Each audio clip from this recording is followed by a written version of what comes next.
নমস্কার। আমার বয়স আজ 100 কমপ্লিট। সেঞ্চুরি করলাম। 100টা দিন। বড়দেরকে প্রণাম, ছোটদেরকে বুক ভরা। এক মিনিট, মনে হয় না আমার থেকে ছোট কেউ আছে। তো যদি থেকেও থাকে আর যদি দেখো, তাহলে আমার সঙ্গে বড় বন্ধুত্ব। আমার এখনো মাথাটা ঠিক মতো সোজা হয়নি, আর মেরুদণ্ডটাও পুরো শক্ত হয়নি। একটা সুবিধা আছে, এখনো কেউ বলতে পারে না আমি মেরুদণ্ডহীন। ডাক্তার বলছে ধীরে ধীরে ঠিক হবে।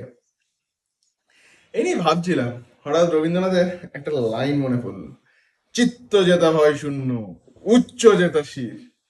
আমার তো এখন শিরই সোজা হয়নি। ভাবলাম আগে শিরটা সোজা করি, তারপর মেরুদণ্ডটা। কিন্তু আজকাল খবর খুলে দেখি মেরুদণ্ড নিয়েই সবচেয়ে বেশি ব্যবসা। কেউ বিক্রি করছে, কেউ বন্ধক রাখছে। কেউ আবার ভাঁজ করে পকেটে পুরে বাজারে নিয়ে চলে যাচ্ছে। তাই একটু ভাবনায় পড়ে গেছি, আমি কি কষ্ট করে নিজের মেরুদণ্ডটা সোজা করব, নাকি বড় হয়ে একটা কিনেই নেব। যাই হোক, আমি আপাতত নিজের মেরুদণ্ডটা সোজা করার কাজে ব্যস্ত থাকি। বাকিটা আপনারা ভাবুন।